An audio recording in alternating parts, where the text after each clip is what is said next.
गवार versus modern बहू की रसोई। अरे चलो उठो सब लोग खाना खाओ, रात बहुत हो रही है। अरे ऐसे कैसे खाना खाएंगे? अभी तक अंकित और कार्तिक घर नहीं आए हैं। अगर भैया को काबू में लाना है ना तो शादी करवा दीजिए। जब भाभी 36 बार फोन करेंगी तब खुद टाइम पर घर में हाजिरी लगाएंगे। हाँ हाँ, ये आइडिया तो बड़ा मस्त है। अब तो मुझे भी लग रहा है बड़े बेटे अंकित की शादी करवा ही देनी चाहिए, छोटे का बाद में देखेंगे। तभी अंकित और कार्तिक ऑफिस से आते हैं। क्या हुआ मम्मी, क्या बात हो रही है? अरे आइए जनाब, आप दोनों की ही शिकायत हो रही है। देर से घर आने की वजह से अब अंकित भैया की शादी की बातें चल रही हैं। हाँ, अब पहले ये बताओ, बाहर किसी लड़की से कोई चक्कर तो नहीं चल रहा? अरे नहीं नहीं पापा, ऐसी कोई बात नहीं है। अगर आपको शादी इतनी ही जरूरी लग रही है तो आप जैसे कहेंगे उससे शादी करने के लिए तैयार हूँ। अरे हाँ हाँ बिल्कुल, अब देखो कोयले से कोहिनूर जैसी बहू चुन कर लाऊंगी। चलो अब सब खाना खा लो। फिर मोहिनी की बात सुन सभी खाना खाते हैं और अपने अपने कमरे में जाकर सो जाते हैं। फिर अगले दिन मोहिनी पंडित को फोन करती है। सुनिए पंडित जी, दरअसल मेरे बड़े बेटे अंकित की शादी करानी है। कोई अच्छी संस्कारी समझदार लड़की है क्या आपकी नजर में? वाह वाह वाह, क्या टाइमिंग है आपकी। अभी कुछ दिनों पहले ही कई अच्छे रिश्ते आए हैं, कुछ गांव की हैं और कुछ शहर की। सच में? फिर तो बहुत बढ़िया है पंडित जी, आप शाम को ही सभी की तस्वीर लेकर घर आ जाइए। जी ठीक है, जैसा आप कहें। इतना कहकर पंडित जी फोन रख देते हैं और फिर शाम होते ही घर में लड़कियों की फोटो लेकर दस्तक देते हैं। माँ देखो पंडित जी आ गए। अरे आइए पंडित जी बैठिए। ये देखिए, एक से बढ़कर एक लड़कियों के रिश्ते लाया हूँ। आप सोचते रह जाएंगे किसे अपनी घर की बहू बनाओ। इतना कहकर पंडित लड़कियों की फोटो दिखाना शुरू करता है। मोहिनी ध्यान से फोटो देखती है। ये देखो, कपड़ों से एक थोड़ी मॉडर्न है और एक संस्कारी लग रही है। माँ, आजकल कपड़ों और संस्कार का कोई लेना देना नहीं है, हमें ही देख लो। हाँ, बात तो सही है, आजकल समझना बड़ा मुश्किल है। बिल्कुल, ये लड़की बहुत अच्छी है, ऐसी लड़की ढूंढने से भी नहीं मिलेगी। फिर तो ये रिश्ता मंजूर समझिए, बस अंकित से पूछ लेती हूँ। इतना कहकर मोहिनी तुरंत अंकित को आवाज लगाती है। अंकित नीचे आकर फोटो देखता है। हाँ मुझे लड़की पसंद है, बाकी आपकी मर्जी। कार्तिक दौड़ता हुआ आता है और फोटो देखता है। ओह भैया के लिए भाभी पसंद की जा रही है, जरा मुझे भी तो दिखाओ कोई फोटो। इतना कहकर कार्तिक तुरंत फोटो देखता है। ये क्या हुआ भैया, ऐसे क्यों देख रहे हो, जैसे आपकी गर्लफ्रेंड हो? अरे नहीं नहीं, ऐसी कोई बात नहीं है। तो फिर तय रहा, हमें घर संभालने और रसोई संभालने वाली अच्छी बहू मिल गई। ठीक है, तब मैं लड़की वालों से बात करके बताता हूँ। इतना कहकर पंडित वहाँ से चला जाता है और सभी अपने अपने कामों में लग जाते हैं। फिर 2-3 दिन के बाद जब मोहिनी रसोई में काम कर रही होती है। माँ आज फिर वही रोज वाला घिसा पिटा खाना, कुछ तो चटपटा मिर्च मसाले वाला खाना बनाया करो ना। आने दे तेरी पत्नी को, उसी को रसोई सौंप दूंगी, तब बनवा कर खाना अपना चटपटा खाना। अंकित बिना कुछ कहे हल्का शर्माते हुए वहाँ से चला जाता है और मोहिनी सभी को खाना खिलाती है। तभी पंडित का फोन आता है। सुनिए बहन जी, एक जबरदस्त खुशखबरी है। लड़की वालों को आपका घर, खानदान और अंकित सब बहुत अच्छे लगे हैं। आप कल ही रिश्ता लेकर नागपुर आ जाइए। वाह, क्या चटपटी खबर सुनाई है आपने, मजा आ गया।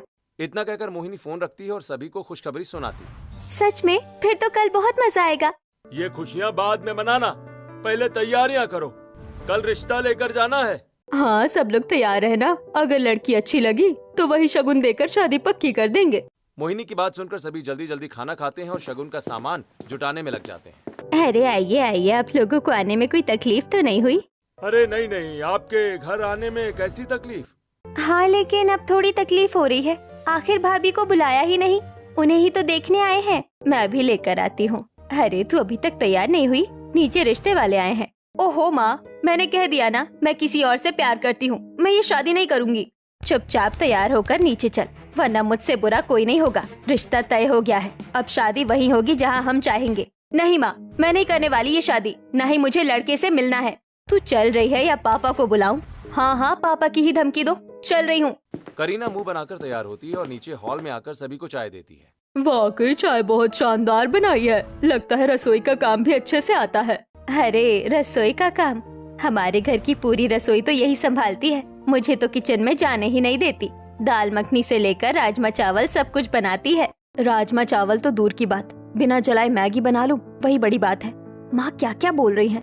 हमें तो ऐसी ही बहू चाहिए जो रसोई और घर दोनों संभाल सके। हमारी तरफ से रिश्ता पक्का है। तो हमारी तरफ से भी ये रिश्ता पक्का है। जब दोनों की तरफ से हाँ हो ही गई है तो मैं जल्दी ही शादी की तारीख निकलवा देता हूँ। फिर चट मंगनी पट ब्याह। इतना कहकर पंडित शादी की तारीख निकालता है और दोनों तरफ धूमधाम से शादी की तैयारियां शुरू हो जाती हैं। फिर एक दिन, अरे बड़े दिन हो गए किटी पार्टी में मीनाक्षी जी नहीं आई। अरे कैसे आएंगी, बेचारी की मॉडर्न बहू जो आ गई है। रसोई संभालना छोड़ो, रसोई में तांडव मचा रखा है। वैसे मोहिनी जी, आप भी बड़े दिनों से किटी पार्टी में नहीं आ रही हैं। अरे अब किटी पार्टी में तो मैं रसोई के काम की वजह से नहीं आ पा रही, लेकिन अब मैंने ऐसी बहू चुनी है अपने बेटे के लिए जो घर के साथ रसोई और सारी चीजें अच्छी तरह से संभालने वाली है। अच्छा, इतना क्या खास है उसमें? अरे बस एक बार घर में आ जाने दो, फिर देखना मैं रोज किटी पार्टी में आऊंगी। रसोई ऐसे संभालती है जैसे सालों का अनुभव हो, उसकी माँ ने खुद बताया है। इस तरह मोहिनी किटी पार्टी की सभी औरतों के सामने अपनी बहू की तारीफ करती है। कुछ दिन बीतते हैं और शादी का दिन आ जाता है। धूमधाम से सभी अंकित की बारात लेकर जाते हैं, लेकिन कार्तिक नहीं होता। वहीं दूसरी तरफ जब बारात मंडप में पहुंचती है और काफी देर हो जाती है, तब मुहूर्त बीता जा रहा है, आखिर दुल्हन कब आएगी? अरे इन लोगों को दुल्हन लाने भेजा था और ये खुद वहीं बैठ गए। मैं अभी लेकर आती हूँ। शर्मिला कमरे में जाती है और दरवाजा खोलते ही रुक जाती है। ये क्या, कमरे में तो दुल्हन ही नहीं है। कहाँ गई करीना? सभी लोग घबरा जाते हैं। तभी शर्मिला पास खड़ी चिट्ठी उठाकर पढ़ने लगती है। मैं ये शादी नहीं करूँगी, मैं घर छोड़कर जा रही हूँ। मैं किसी और से प्यार करती हूँ। आंटी, मैंने उसे रोकने की बहुत कोशिश की, लेकिन ये नहीं मानी और खिड़की से कूदकर भाग गई। क्या मतलब दुल्हन भाग गई? अब बारात लौट जाएगी? इतनी बड़ी सनसनी खबर। ये सुन रोहित जोर से चिल्लाता है और शादी में खड़े हर एक व्यक्ति को चीख चीख कर बता देता है, दुल्हन भाग गई, दुल्हन भाग गई। अरे ये क्या हो गया? बड़ी तारीफ कर रहे थे, अब देखो असली चेहरा। अभी दुल्हन के माँ बाप से बात करता हूँ। उनकी बेटी की वजह से हमारी इज्जत मिट्टी में मिल गई। तभी वहाँ पर दुल्हन के माता पिता आते हैं। देखिए, हम बहुत शर्मिंदा है कि हमारी बेटी इस तरह शादी से भाग गई, लेकिन हम क्या कर सकते हैं बताइए ना। अगर आपकी बेटी को शादी करनी ही नहीं थी तो पहले बता देते। इस तरह हमारी इज्जत का फालूदा बनाने की क्या जरूरत थी? अब उल्टे पैर जब बारात वापस जाएगी तो हमारी इज्जत का क्या होगा? तभी कृष्ण प्रसाद अंदर आते हैं। कोई जरूरत नहीं है बारात वापस ले जाने की। दादाजी, आप यहाँ? क्या लगा था तुम सबको मैं गांव में हूँ और तुम लोग चुपके से शादी करवा दोगे? मुझे पता नहीं चलेगा। अंकित की शादी उसी से होगी जिससे मैंने बचपन में तय की थी। सभी हैरान हो जाते हैं। तभी आराधना अपने माता पिता के साथ दरवाजे से अंदर आती है। आराधना ने रंग बिरंगा मोतियों वाला सूट पहना है। साथ ही उसने अच्छे से एक चोटी बांधी है जिसमें रिबन लगा है और उसकी चोटी सींग की तरह ऊपर खड़ी है। क्या मेरी शादी इससे होगी? हाँ, यही चचेरे भाई की बेटी आराधना है। शादी इसी से होगी। नहीं, मैं इस गवार को अपने घर की बहू नहीं बनाऊंगी। बारात लौटाने से तो अच्छा है इसे बहू मानकर शादी की रस्में शुरू करो। सभी सख्ते में पड़ जाते हैं और इज्जत के बारे में सोचकर अंकित की शादी गांव की गंवार लड़की आराधना से करवा दी जाती है। और फिर गृह प्रवेश के वक्त, वैसे तो मैं तुम्हें अपनी बहू कभी नहीं मानने वाली, लेकिन रस्में निभानी पड़ती है, इसलिए गृह प्रवेश करवा रही हूँ। ठीक बा, माई जैसन आप कहा। कोई जरूरत नहीं है मुझे माई कहने की, मम्मी जी कहो।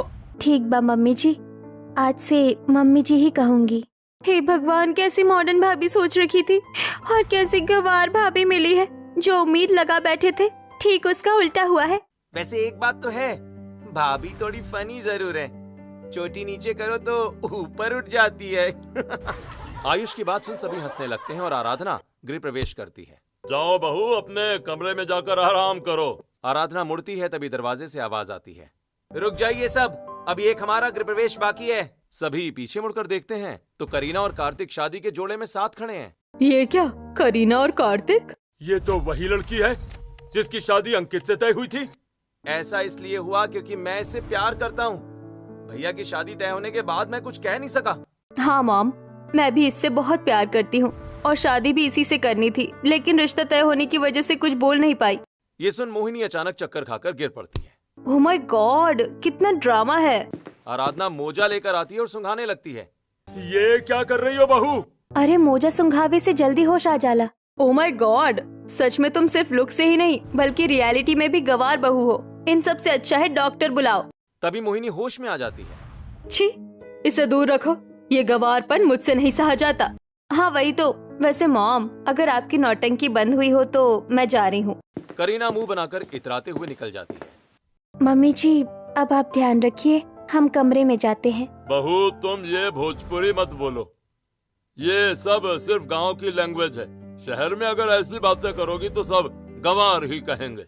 अच्छा ठीक है, तो हम हिंदी में बात करने की कोशिश करेंगे। इतना कहकर आराधना अपने कमरे में चली जाती है और बाकी सभी सो जाते हैं। फिर अगली सुबह आराधना नहा धोकर नई दुल्हन की तरह तैयार होती है और सभी के पैर छूती है। खुश रहो, खुश रहो। सदा सुहागन रहो। आराधना झुककर अंकित के पैर छूती है। सभी हैरान हो जाते हैं। अरे ये क्या, भैया के भी पैर? मेरी माँ कहती थी कि पति परमेश्वर होता है, इसीलिए उनके पैर भी छूने चाहिए। बहू, ये सब पुरानी बातें हैं, शहर में ऐसा नहीं करते। और हाँ, मुझे भी ये सब बिल्कुल पसंद नहीं है। मुझसे दूर ही रहो। वैसे भी अगर तुम्हें कहीं बाहर लेकर चला गया तो मेरे दोस्त सिर्फ मेरा मजाक ही बनाएंगे। इतना कहकर अंकित गुस्से में कमरे में चला जाता है। आराधना उदास हो जाती है। बहू, परेशान मत हो, जाओ अपनी पहली रसोई करो। आराधना किचन में आती है और इधर उधर देखती है। अरे गैस कहाँ है? लगता है ये चमकता हुआ तवे जैसा दिखने वाला सामान ही है जिस पर खाना बनाना है। एक काम करते हैं, सबसे पहले चीला बना लेती हूँ। ये सोचकर आराधना चीला का घोल बनाकर सीधे इलेक्ट्रिक गैस पर डाल देती है, जिसकी वजह से चीला चिपक जाता है। हे भगवान, ये क्या, चीला तो चिपक गया। इसे छुरी से निकालने की कोशिश करती हूँ। फिर आराधना छुरी लेकर इलेक्ट्रिक गैस को खुरचने लगती है। खुरचने की आवाज सुनकर मोहिनी और कीर्ति किचन में आती हैं। अरे बहू, ये क्या कर दिया? कोई इलेक्ट्रॉनिक गैस पर ऐसे चीला बनाता है क्या? मम्मी जी, मुझे लगा यही चूल्हा है, मैं निकाल रही थी। अब लग रहा है माँ, सच में आपकी एक बहू पूरी गवार ही है। मम्मी जी माफ कर दीजिए, आइंदा ऐसा नहीं करूँगी। आइंदा मौका ही नहीं मिलेगा। चल मेरे साथ, तू रसोई नहीं संभाल सकती। मोहिनी आराधना को किचन से बाहर ले जाती है। तभी दरवाजे पर करीना आती है और सबको देखती है। ओह माय गॉड, मेरा तो सिर दुख रहा है। आप लोगों ने मेरे कमरे में कॉफी क्यों नहीं भेजी? तू इस घर की बहू है और आज तेरी पहली रसोई है। हम क्यों तेरे कमरे में कॉफी बनाकर भेजे? तभी कार्तिक पास आता है और धीरे से समझाता है। अरे ओ मैडम, ये तुम्हारा मायका नहीं ससुराल है। चुपचाप जाकर पहली रसोई करो, वरना मेरे घर वाले तुम्हें एक्सेप्ट करने की जगह एक्सपायर कर डिवोर्स दिलवा देंगे। और इस बारे में हमारी पहले ही बात हो चुकी है। अच्छा ठीक है, गुस्सा मत करो, जा रही हूँ, वो मैं भूल गई थी। करीना किचन में जाती है और मोबाइल निकालकर वीडियो देखने लगती है। हे भगवान, मुझे तो कुछ बनाना नहीं आता। माँ ने सबके सामने इतनी लंबी लंबी बातें कर दी। अब मैं फंस गई हूँ और कार्तिक के प्यार के लिए न जाने क्या क्या करना पड़ रहा है। करीना बड़बड़ाते हुए YouTube देखकर सब्जी बनाती है और कुछ ही देर में सभी को अलग अलग पकवान बनाकर खिलाती है। ये रोटी भी जल गई, लेकिन कोई बात नहीं, यूनिक रोटी है, मेरी तरह मॉडर्न। वैसे भी रोटी गोल होना जरूरी थोड़ी ना है, और फिर दोबारा मेहनत कौन करे। करीना जली हुई सब्जी और पाकिस्तान के नक्शे जैसी रोटियां सभी को डाइनिंग टेबल पर सर्व करती है। ये क्या करीना, तुमने सिर्फ पापड़ बनाया है, वो भी जला हुआ? रोटी कहाँ है? भैया, ये रोटी ही है, आपकी पत्नी के हाथों की स्पेशल रोटी।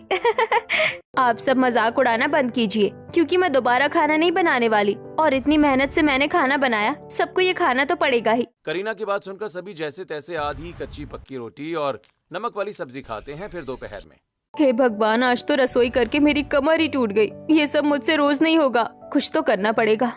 तभी फोन बजता है। करीना फोन उठाती है। अरे सुन, मैंने अपनी रसोई एकदम मॉडर्न करवा ली है। मेरे किचन में एसी लगा है, संगमरमर लगवाया है, पूरा फैशनेबल किचन बन गया है। सच में? तेरे ससुराल वालों ने इतना महंगा किचन बनवा दिया? और नहीं तो क्या, तेरी दोस्त किसी से कम है क्या? जिद कर दी थी मैंने, खाना ही नहीं बनाऊंगी, फिर बनवाना ही पड़ा। चल अब रखती हूँ, सास बुला रही है। फोन कट जाता है। करीना मुस्कुराती है। अब आया मजा, ये जबरदस्त आइडिया है रसोई से बचने का। वहीं दूसरी तरफ आराधना और कृष्ण प्रसाद। ठीक है बहू, कोई बात नहीं, अगर तू चूल्हे में कंफर्टेबल है तो बना ले बहू, रसोई के बगल में अपनी चूल्हे वाली रसोई। सच में दादाजी, थैंक यू, आप बहुत अच्छे हैं। आराधना तुरंत मिट्टी लाती है और किचन के पास चूल्हा बनाना शुरू कर देती है। उसके चेहरे पर आत्मविश्वास दिखता है। ये पूरे घर में मिट्टी क्यों फैला रखा है भाभी आपने? ननन जी, मुझे गैस पर ही खाना बनाना आता है, इलेक्ट्रॉनिक गैस पर रसोई करना मेरे बस की बात नहीं है, इसीलिए चूल्हा बना रही हूँ। क्या मतलब? अब घर में दो दो रसोई होगी, एक मॉडर्न बहू की और एक तुम्हारी। मेरे होते हुए ऐसा नहीं होगा, तुम्हारी हिम्मत कैसे? बस करो तुम लोग, तुम्हें खाना खाने से मतलब होना चाहिए। ये मत देखो कि चूल्हे पर बना है या गैस पर। तुम लोग आम खाओ, गुठलियां क्यों गिन रहे हो? ये ससुर जी भी ना, उनकी वजह से इस गवार बहू को और अब उसकी रसोई को भी झेलना पड़ेगा। कृष्ण प्रसाद के फैसले के आगे कोई कुछ नहीं कह पाता। सभी अपने अपने काम पर लग जाते हैं। फिर रात को, अरे बहू तू अभी तक यहीं बैठी है, तुझे खाना नहीं बनाना क्या?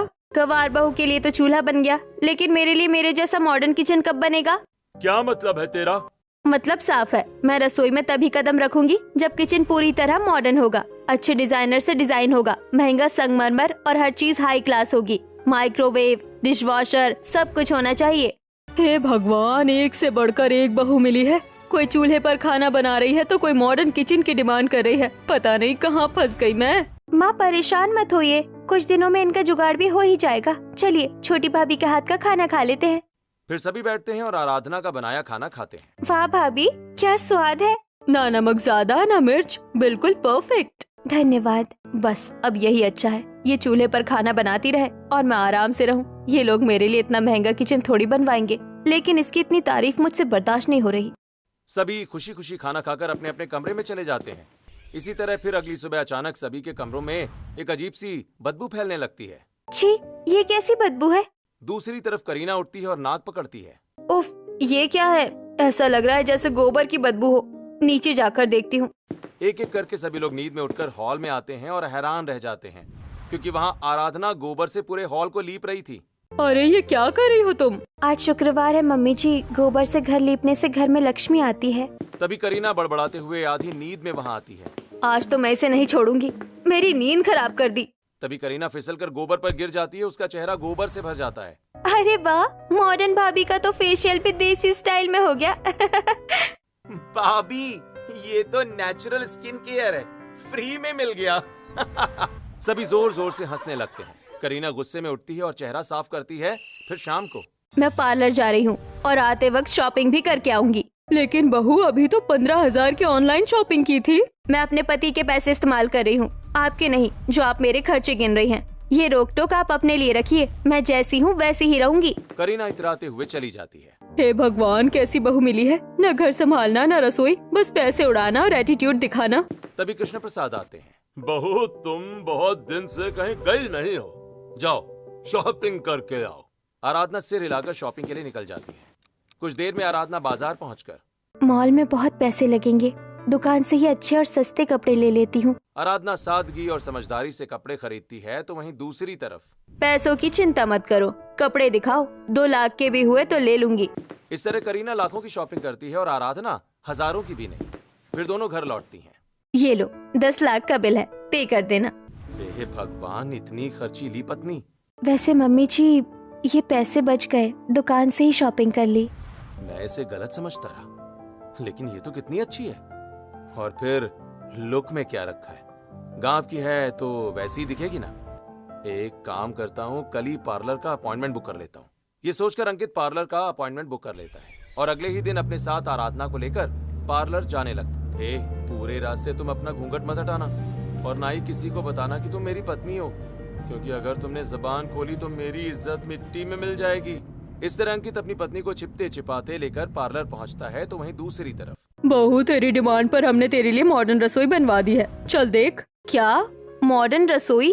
तुम वैसे भी इतना खर्च करती ही थी, तो मैंने सोचा क्यों ना तुम्हारी मॉडर्न रसोई पर भी थोड़ा खर्चा कर दिया जाए। अब तेरी पसंद की रसोई तैयार है, अब तू आराम से खाना बनाकर खिलाना। इतना कहकर सभी बहुत ज्यादा खुश हो जाते हैं और वहाँ से चले जाते हैं। हे भगवान, मैं तो इस रसोई से बचने के लिए बहाना कर रही थी, अब तो सच में बनाना पड़ेगा। अपनी मॉडर्न रसोई देखकर मॉडर्न बहू बहुत ज्यादा परेशान हो जाती है। और अब एक तरफ गंवार बहू अपने चूल्हे पर, तो वहीं मॉडर्न बहू अपनी मॉडर्न रसोई में खाना बनाती है। फिर अगले दिन बताओ भाई, इस महीने रसोई का खर्च कितना हुआ? ज्यादा नहीं, बस 50,000 का राशन है। क्या 50,000? इतना खर्च और ढंग का खाना भी नहीं नसीब होता। वैसे बड़ी बहू, तेरा क्या खर्चा है? मेरे रसोई का खर्चा बस 5 से 10,000 के बीच है। इतना फर्क? जो इतना टेस्टी खाना बनाती है उसका खर्च कम, और जो ठीक से बनाती भी नहीं उसका इतना ज्यादा। फिर इस तरह से रसोई के खर्चों का हिसाब किया जाता है। और फिर अगले दिन मैंने सोचा था बहाना बनाकर बच जाऊंगी, लेकिन इन्होंने तो सच में किचन बनवा कर दे दिया। करीना सब्जी चलाती है, तभी धुआं उठने लगता है। अरे शिट, ये सब्जी फिर जल गई। करीना जल्दी जल्दी टमाटर काटती है, फिर कुछ और चीजें डाल देती है। दूसरी कढ़ाई भी जलने लग जाती है अरे ये भी जल रही है, अब क्या करूं? ऊपर से पूरा किचन इतना गंदा हो गया, काम करने का मन ही नहीं करता। किचन में गंदगी फैल जाती है, मक्खियाँ भिनभिनाने लगती हैं। तभी मोहिनी अंदर आती है। अरे बहू, अभी कुछ दिन पहले इतना महंगा किचन बनवाया और तूने इसकी ये हालत कर दी। किचन ही तो है, काम होगा तो गंदा होगा ही। मोहिनी सिर पकड़कर बाहर निकलती है और फिर अपनी गंवार बहू के चूल्हे वाली रसोई में जाती है, जहाँ वो चूल्हे पर डिजाइन बना रही थी। ये क्या कर रही हो बहू? मुझे सिंपल चूल्हा नहीं पसंद, इसीलिए चूल्हे पर डिजाइन बनाती हूँ। मोहिनी चारों तरफ देखती है, साफ सुथरा छोटा सा किचन, सब चीजें अपनी जगह पर रखी हैं। एक ये गवार बहू है और एक वो मॉडर्न बहू की रसोई। मोहिनी चुपचाप सोचते हुए वहाँ से चली जाती है। फिर दोपहर में आपको कुछ सब्जियाँ चाहिए तो बता दीजिए। मुझे तुमसे सब्जियाँ नहीं मंगवानी, मैं ऑनलाइन ऑर्डर करती हूँ। आराधना चुपचाप बाहर चली जाती है। भैया 100 रुपए बहुत ज्यादा है, 80 में दे दीजिए। ठीक है बहू, ले जाओ। ये सब आसपास के लोग देखते हैं। देखो कितनी समझदार बहू है, 1-1 रुपए की कदर करती है। वहीं आराधना सब्जियां लेकर घर लौटती है तो दूसरी तरफ करीना ऑनलाइन सब्जियां मंगवाती है और कुछ देर में सब्जियां आ भी जाती हैं। अरे ये क्या, सारी सब्जियां तो गली सड़ी है। अब क्या करूँ, दोबारा मंगवाने का टाइम नहीं है, ऐसे ही बना देती हूँ। करीना गली हुई खराब सब्जियों से ही खाना बनाने लगती है, तो वहीं किचन की गंदगी की वजह से मक्खियां भिनभिनाने लगती। उफ, कितनी बदबू है, काम करने का मन ही नहीं कर रहा इस रसोई में। करीना जैसे तैसे गंदी रसोई में खाना बनाती है और फिर जब सभी को खाना खिलाने की बारी आती है। छोटी बहू माफ करना हमें, लेकिन हम बड़ी बहू के हाथ का खाना ही खाएंगे। हाँ, हमें बड़ी भाभी के हाथ का खाना चाहिए। सभी आराधना के हाथ का खाना खाने लगते हैं। इसके हाथों का खाना तो स्वादिष्ट है, लेकिन मैं नहीं खा सकती, वरना मेरा ऑर्डर माइनस हो जाएगा। ये सोचकर मॉडर्न बहू करीना उन्हीं सड़ी गली सब्जियों से बना खराब खाना खा लेती है। मम्मी, मेरा सिर फट रहा है बहुत तेज। क्या हुआ? इतना तेज बुखार? रुको, मैं डॉक्टर को बुलाता हूँ। फिर कार्तिक तुरंत डॉक्टर को बुलाता है और पूरा परिवार इकट्ठा हो जाता है। डॉक्टर चेकअप करता है। इन्हें फूड पॉइजनिंग हुई है और मक्खी मच्छर की वजह से डेंगू भी हो गया है। साफ सफाई का खास ध्यान रखना होगा। इतना कहकर डॉक्टर चले जाते हैं। देखा, रसोई गंदी रखने का नतीजा है ये। सभी करीना की तबीयत खराब होने पर उसे ताना मारकर वहाँ से चले जाते हैं, तो वहीं गंवार बहू। आखिर इसकी तबीयत इतनी क्यों बिगड़ गई? मुझे खुद जाकर देखना होगा। आराधना किचन में जाती है और गंदगी देखकर चौंक जाती है। इतनी गंदगी, इसी वजह से ये सब हुआ है। जो भी हो, अब सब कुछ संभालना तो पड़ेगा ही। ये सोचकर आराधना काढ़ा बनाकर करीना के कमरे में आती है। ये काढ़ा पी लीजिए, जल्दी ठीक हो जाएंगी। तुम मेरे लिए ये सब क्यों कर रही हो? पहले काढ़ा पी लीजिए, सवाल बाद में पूछिए। फिर आराधना करीना को डांट कर काढ़ा पिलाती है। फिर शाम को आराधना पपीते के पत्ते पीसने लगती है। भाभी, ये क्या बना रही हो? डेंगू में पपीते के पत्ते का जूस और बकरी का दूध बहुत फायदा करता है। ऐसा सोचकर आराधना पत्ते पीसने में लग जाती है और दूध मिलाकर करीना को पिलाती है। नहीं, मैं ये नहीं पी सकती। नाक बंद कीजिए और शांति से चुपचाप इसे पी लीजिए। आराधना करीना का अलग अलग तरह से ध्यान रखने लगती है। आधी रात को इतनी रात को तुम ये सब क्यों कर रही हो? आपकी तबीयत गंदगी की वजह से खराब हुई है। इस हालत में साफ सफाई बहुत जरूरी है। आराधना पूरे कमरे को साफ करती है और चली जाती है। अब इसी तरह कुछ दिन बीतते हैं। आराधना की सेवा से करीना बहुत जल्द ठीक हो जाती है और जब अपनी रसोई में वापस लौटती है। सच में मेरा किचन इतना साफ, ऐसा तो तब था जब नया बना था। सच में ऐसी रसोई में काम करने का मन करता है। देख लिया बहू, साफ सफाई कितनी जरूरी होती है। अब से रसोई हमेशा बड़ी बहू की तरह साफ रखना। नहीं मम्मी जी, अब इस घर में अलग अलग रसोई नहीं होगी। मुझे अपनी गलती समझ आ गई है। जब मेरी तबीयत खराब थी तब इन्होंने मेरा साथ दिया। अब मेरा फर्ज है कि मैं इन्हें मॉडर्न तौर तरीके और इलेक्ट्रॉनिक चीजों का इस्तेमाल करना सिखाऊं। क्यों जेठानी जी, हम दोनों साथ काम करेंगे। मुझे कोई दिक्कत नहीं है। मैं आपको साफ सफाई और खाना बनाना सिखाऊंगी, आप मुझे मशीनें चलाना सिखा दीजिए। वाह, छोटी भाभी की तबीयत क्या खराब हुई, उनकी बुद्धि खुल गई। सच में इस बीमारी ने मेरी आंखें खोल दी। अब न ताना होगा, न जलन और न ही गवार बहू होने का ताना। सच में इसे कहते हैं अंत भला तो सब भला। इसके बाद मॉडर्न और गंवार बहू दोनों मिलकर रसोई का काम साफ सफाई के साथ खुशी खुशी संभाल